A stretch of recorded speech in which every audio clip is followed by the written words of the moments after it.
大家好，我是短剧制片人 Maggie， 欢迎来到我的频道。今天为大家带来的是中国热门短剧排行榜推荐的3月第一周。本周上榜的短剧和2月份的相比，略显平平无奇。在看了上百部短剧后，只能勉强选出来2部我个人比较推荐的剧。话不多说，我们一起来看下本周上榜的短剧吧。好的，我们这一期是3月份的第一周，是3月3号到3月9号的一个榜单。我本身有一个推荐，但后来看了也没看下去，所以我就打算只推荐这个。这一部是南平，这部剧叫《亢龙有悔逆乾坤》，它是一部南平战神赘婿的一部剧。基本上故事也是一个扮猪吃老虎，然后是放在武侠的这个故事里面。我觉得主要的不错是因为它整个的制作还不错，武打它做的拍的也比较细一些，这种武打的招式啊这些东西都拍得很不错。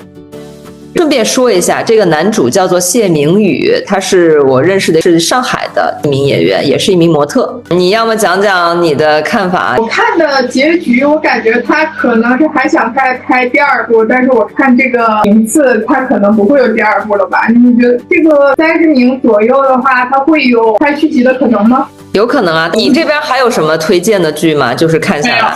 没有。本来我也想推荐那个，咱俩不都说那个破婚姻缘吗？对，不然我们也先讲一下这部剧，因为这部剧原来是放在我的推荐榜单里的第2部。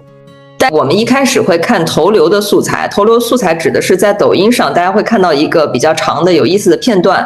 那这个当时是蛮有意思的，就是2对新郎新娘他互换了，嫁错人了。其中一对就是比较搞笑一点，一个是妈宝男，女的就特别的凶悍，就老抽那个妈宝男。然后另外一对，我当时看投流的素材的感觉就是他们可能会成为真正的互相喜欢了，所以我当时觉得是一个有意思的，因为嫁错人这个巧合导致的2个命运的互换吧，觉得可能是一个比较有意思的轻喜剧。但是呢，我们俩继续往下看之后发现不对，后面就开始有点变得婆婆妈妈家长里短，又开始吵来吵去了，就这种感觉。所以我就把拓婚姻缘改成了还行。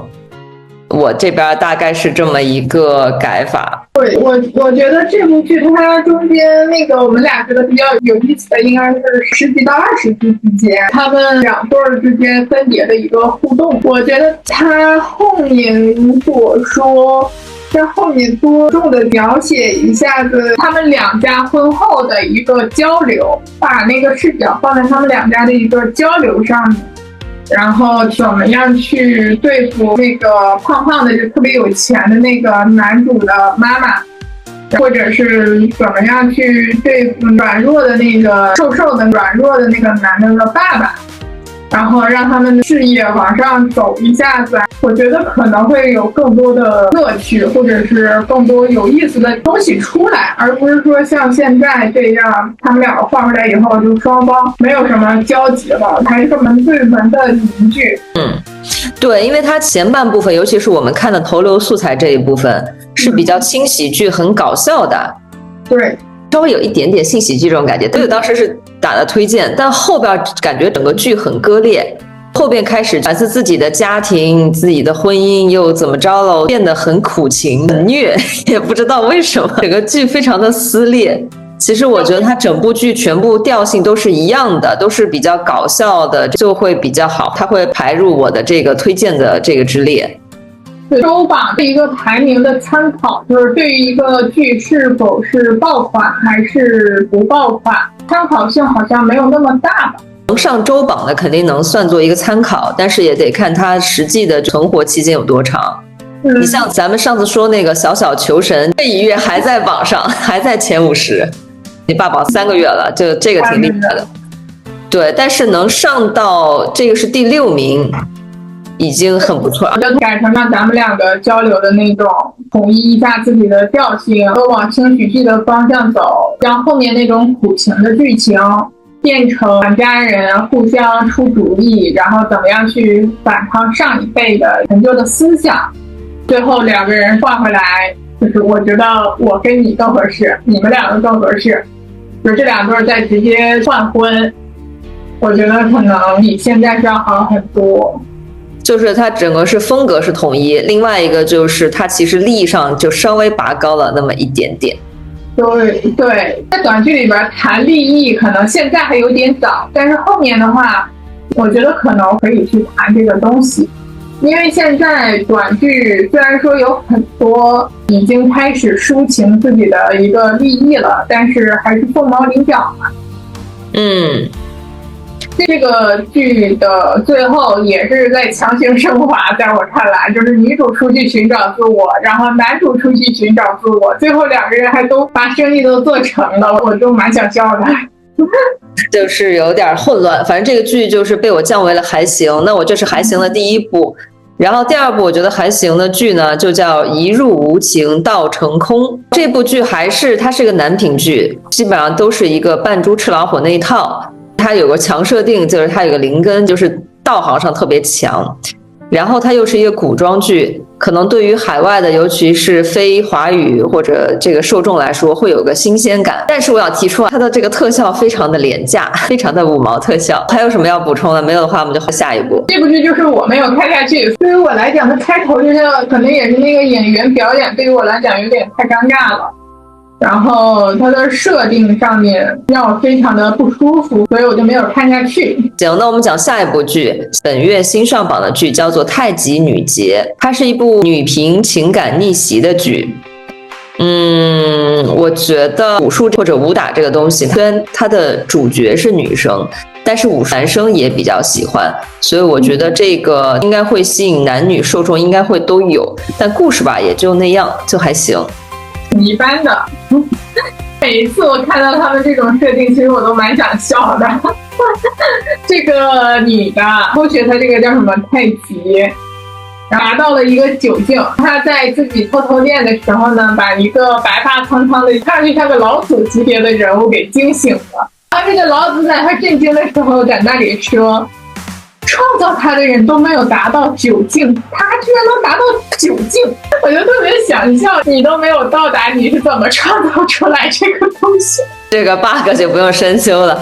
我刚才看了一下数据啊，这部剧虽然说列的是个女频，但是男性占比最高，62%的男性，38%的女性，然后51岁加的年龄占比最高，其次是41到50岁，也就是大叔大爷在看这个剧。对于武侠来讲，他们可能蛮喜欢的，他也不会在乎你那个主角是男性还是女性这个事情。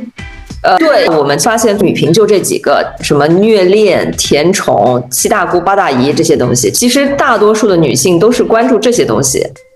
你就像这种有竞争的、扮猪吃老虎的，有一些双重身份的，其实男性能带入更有爽感，即使他的主角是个女性。所以我当时看这个剧写的是女频，但是我觉得男性也会看，所以我就看了一下数据，男的还是挺多的，看这玩意儿。然后下一部我觉得还行的剧叫做《此生更如意》，这个是听花岛的一部剧。这个女主叫赵佳，我觉得她长得挺漂亮的，所以还是能看下去。但这个剧情吧，我个人实在是就是可看可不看，对我来说就一般般。主要是男帅女美，我才往下看，多看了几集。我不知道你对这部剧有什么看法？我最开始对他没有抱什么期望，可能是看过太多类似的东西。结果我看正片的时候呢，我突然之间发现他还能看得下去，这一集看还挺有趣的。但是他这个唯一的遗憾一点呢，这种独立性吧还不够。他把很多的重点还是放在了那个甜宠部分，一个古装甜宠部。我觉得那个女二演的挺好的，我觉得那女二的那个面相，其实我喜欢的那种圆圆的那种可可爱爱的那种面相，但是在这里边演的真的那种特别坏那个劲儿。我觉得他这部剧可能太过于求稳了，以至于他才排了15名。下一部剧我觉得还行的，叫做《长公主的鱼》。它是一个女主和女配双穿越的一部剧。然后呢，对于一些海外的观众来说，尤其是非华语的观众来说，它里面有一些背古诗啊这些情节是可能看不懂，大多数大家还是能看懂的。这个女主穿越到了古代王朝的一个叫长公主的身上，这个长公主是一个骄奢淫逸的公主，她有很多的男宠。他有一个特别特别喜欢的这个男生嘛，但是呢，他要改变自己的命运，要真心的要跟这个驸马在一起，大概讲了这么一个故事。这是纯女性向谈恋爱的这么一个故事。但是你继续说吧，你说你的观点吧。我觉得女主都长得挺好看的，双穿越这两个人去比嘛，结果因为女二是个中专的，女主是个射击冠军，然后她能够听到那个女二的心声 ，buff 叠满了吧，给女主开挂开的有点多。对，我觉得她融了很多热门剧的一些梗，比如说能听到别人的心声、双穿越。它融的确实有点多，对，这其实就是使劲的往女主身上加 buff， 这种东西加的过多了，你就没有办法你去展现这个人的聪明才智。他其实最好是着重一个点去使劲的做这个点，就其实也就够了。但是因为可能他们在做剧本的时候要求求稳，所以就把一些之前热门剧的一些梗，它的一些设定给融到一起去了。所以就是各种叠往上叠，就这样。这部片子的男主，他每次我看他都有一种像是要睡着了的样子，我不知道是他自己本身太困了，然后双目无神的原因，还是眼皮属于肌无力嘛，他就会有这种错觉。还有一个女主，就是上次咱俩看那个《亲爱的翻译官》，我总觉得她眼睛睁不开，此生动如意。那个男主，我觉得也稍微有那么一点点，就是眼睛睁不开的感觉。但是他不是所有全程都是这样，他可能是太累了。就是很想说，作为演员，尤其是眼睛，是你展现演技非常非常非常重要的一个点。希望演员们能够重视一下，各方面你做好了的话，更好的展现这个角色的魅力吧。但是不要像某些演员那样，就是一看就是太科技了，一看就出戏。但是我觉得眼睛这种肌无力让观众看着也很出戏，你就算演技再好，也很难让观众入戏的。我觉得是可以去调整一下。确定是眼睛肌肉的问题吗？其实我觉得这东西能练的吧，就像那个京剧可以练眼神之类的。对啊，不一定要上科技呀。但是你像现在这种演员，你觉得他们可能去练吗？那咱就不知道了，让他们自己。你就想象六小龄童那种高度近视的，他都能够说把眼睛练得炯炯有神的，那你说这种肌无力，应该是可以锻炼的。行，如果没有什么要补充的话，我们就下一部剧。下面一部剧叫做《惊天降萌宝是福星》，它是一个各种类型的一个混种，比如说霸总、一夜情、带球跑，再加上小福宝、小福星，再加上性转版的扮猪吃老虎，大概就是这么一个混种的剧。这个剧它其实整体的设定还蛮好玩的，但是我还是想吐槽，又是下药。我把这个看完了，我看完以后，我的感觉就是投资方给了编剧一堆烂梗，就让他把这些烂梗融在一起。这个编剧呢又觉得全都是烂梗不行，我觉得我需要去做一点创新。他做出来了一个男的单恋的这么一个点，就开头的那种反转啊，其实是很逗的，就主打一个反差，真的做出来了那种反差。然后我就很想说，这部剧学了编剧的才华，还有就是内娱这些人啊，能不能不要整一些自以为是的深情的烂梗啊？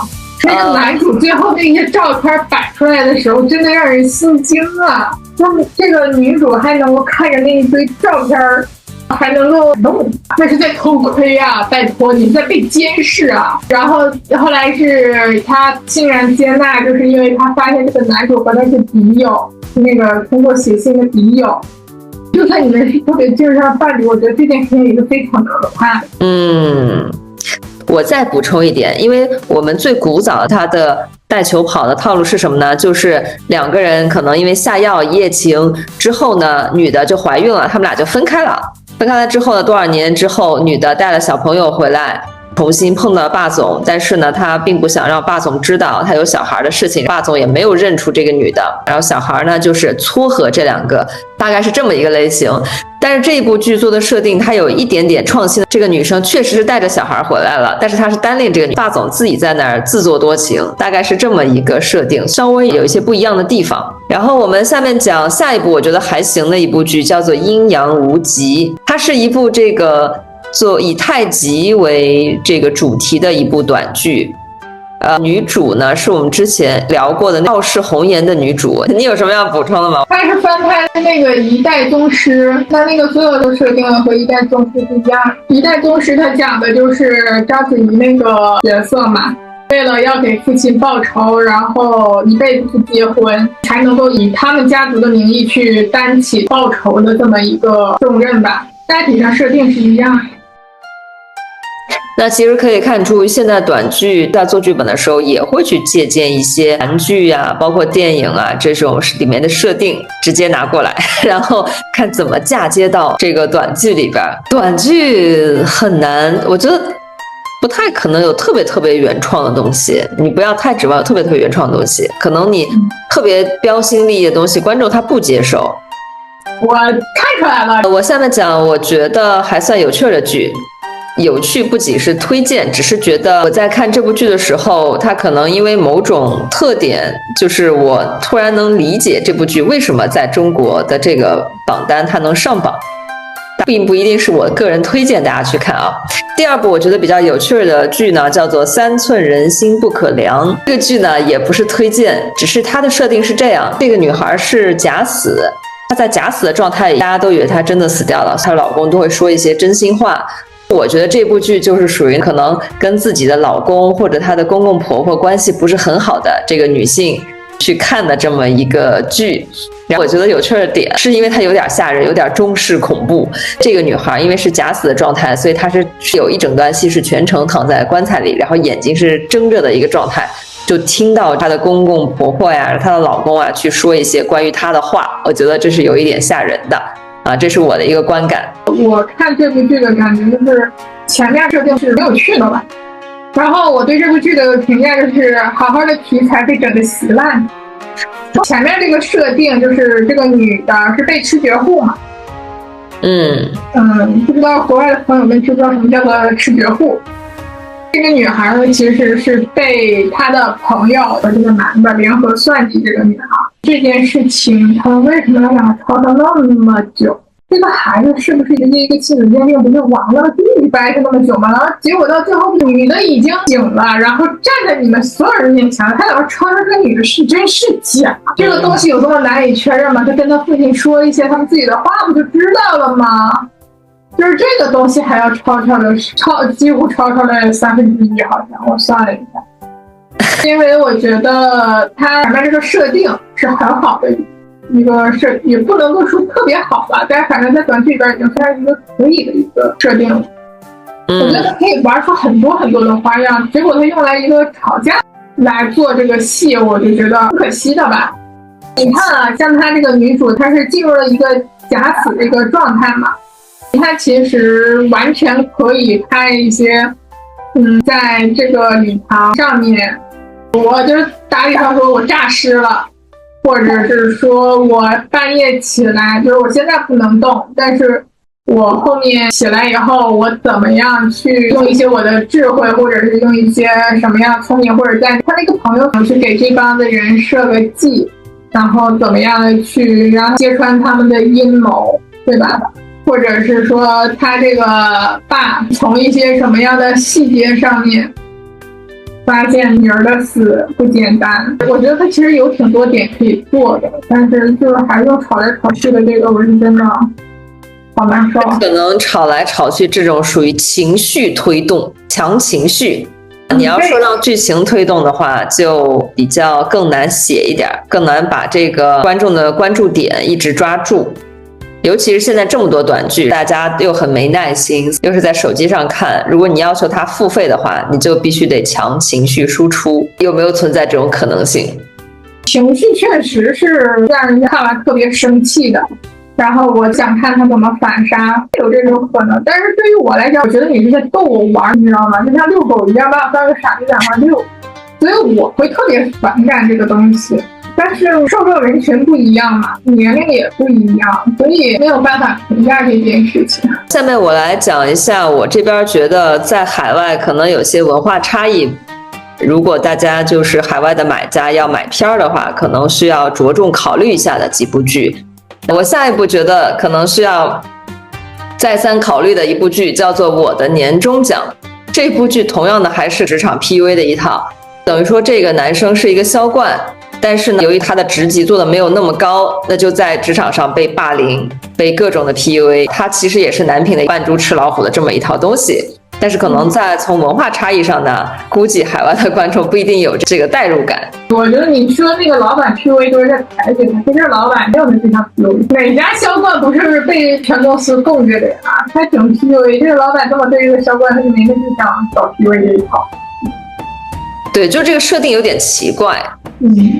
对，就像你，比如说你是一个这个餐厅的主厨，被你的大老板 PUA， 然后特虐特惨，这个其实从逻辑上讲根本就不通呀。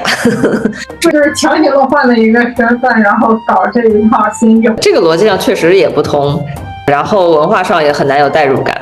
下一部剧叫做《星月耀星河》，那这一部剧呢是一种唱歌类的剧，就里面有大量的歌曲去唱歌的，跟海外的一些受众或者一些版权的买卖方提醒一下大家，这些剧应该是没有版权。这种大量的唱歌类的剧不建议就是慎重购买，是因为它里面大量的歌都没有版权，是大量侵权的。但是这个剧呢，这些大量唱歌的歌曲又构成了整个剧情的，它是一个关键的剧情的元素，所以你没有办法，除非你买新的歌曲的版权去替代。即使海外换了音乐之后，那首先你要大量去购买版权，你就增加你的成本了。那第二就是，其实整体这部剧从剧情上，即使刨去歌的话，从剧情上也就那样吧。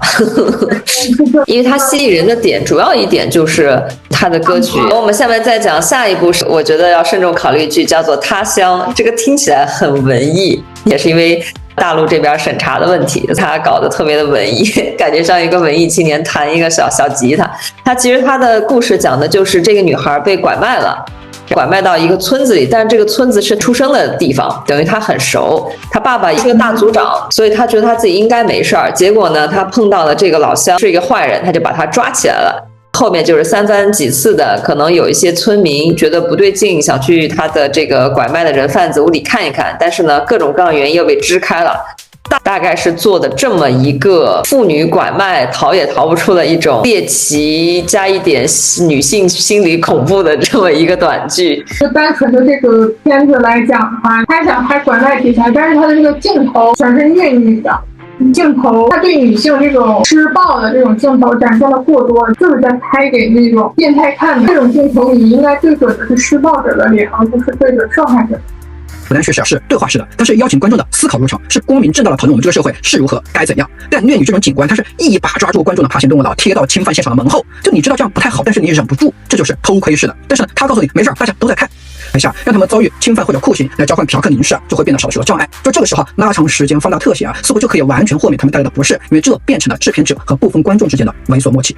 到了这里我们也许才能意识到，这根本就不是能不能拍女性苦难的问题，也不是青楼角色能不能出现在荧幕上的问题，而是这些苦难的展示其目的并不是控诉，而是为了取悦观虐者，为的是顺应观虐者对女性应该像一个母亲、像一个女儿、像一个妻子，甚至像一个姬妾的期待。在这里女性的受难并没有这个受难的女性什么事儿，而只是一个服务于屏幕内外他者的工具。虐女是一种无效叙事，但是是一种有效景观。也就是它在讲故事的逻辑上显然是不合理的，但是呢，它的出现能遮蔽对这种合理性的拷问，它能唤起你的情绪，盖住你的理性。对，我理解你在说什么。它其实是给那种就是说我特别想看你被打得有多惨，就像和虐猫虐狗拍视频一样。我不喜欢这一个，就是说你把所有的镜头都对受害者，就对准女性的。还有一个原因就是会给女性无意之中造成一种我没有力气去反抗的这么一种潜移默化的一种暗示吧。我们这一周排名第一的叫做《错爱古今》，它也是这周的一个新的上榜剧。那它的设定是什么呢？它设定是这个女的，她开了一个超市，有个将军从古代穿越到了现今的这个超市，有一个穿越的设定。然后这个女的呢，就跟这个将军在一起，还生了一个小孩。有小孩之后，她跟这个将军的关系越来越不好。我真的是倒了8辈子的霉，看了这么一个晦气倒霉的东西。我希望所有的无脑塑造恋爱脑的人的那个编剧，我希望他们都滚出去好吗？这个设定呢，简直就是个大混乱。到最后，女主的闺蜜公主，还有公主的侍卫，还有那个喜欢女主的男的，都能够跨时空投屏跟女主对话，他们还能够穿越到那个古代。天哪，那你前面你设这个男主能够通过那个超市的门认识女主，获得物资，你这个设定有什么意义呢？设定上面很割裂嘛，特别想骂这个女主。上一世就是因为这个男主的优柔寡断，这个女主被公主给杀了，这个男主就是眼睁睁的看着她死的。他重生回来才能够对这个男主抱有希望，还能够幻想这个男主对他好，能够认识到自己的错误。就是吃了多少的猪脑子能有这样的想法？就是我说这个话，猪可能都觉得我在污蔑。再说这个男主就这么一个优柔寡断、左右横跳的人，你跟我说他这种人能打胜仗，不要太离谱。前一世能够眼睁睁的看着那个公主把这个女主给杀了，这一世就能够为了找女主抗旨，不顾全族的性命抗旨去找女主，太混乱了这个逻辑。前面男主都已经知道了他是从未来过来的人，还要求他3从4德，后面就说啊我只爱女主，感觉就是10个编剧一人写10集，凑成了这么个短剧。他自己都不记得自己写了什么。我觉得他不能从人物的行为逻辑设定来考虑这个逻辑的合理性，而是要从人的心理，从某一些女性观众的心理来体现它的合理性。就你看这个，他还是很保守的，叫3从4德，要很虐的这种。这个男主给我的感觉呢，就是既不尊重女主，也不尊重公主。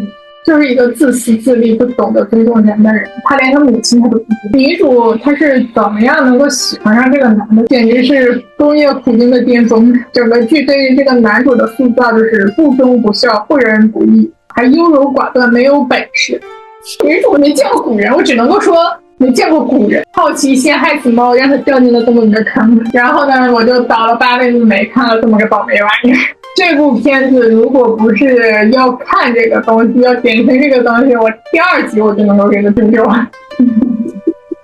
确实，这个是一个可能你不喜欢的设定，因为不符合你的品味。看这周的榜单也有大概4、5部男频的虐文剧和女频的虐文剧，所以这部分剧还是挺吃香的。你看《昔日长枪落马归》。古代的男频虐文，你说到这个《昔日长枪落马归》，就真的这部剧看完以后，我是又想打110报警。他这个其实还想要拍一下子那种禁忌之恋嘛，姑姑对，姑姑算骨科吗？反正就是这种禁忌之恋嘛。然后男主呢用死来惩罚这个不知道珍惜的这个女主。然后还反复的去死，反复的去重生，你他妈当阎王殿是你家呀！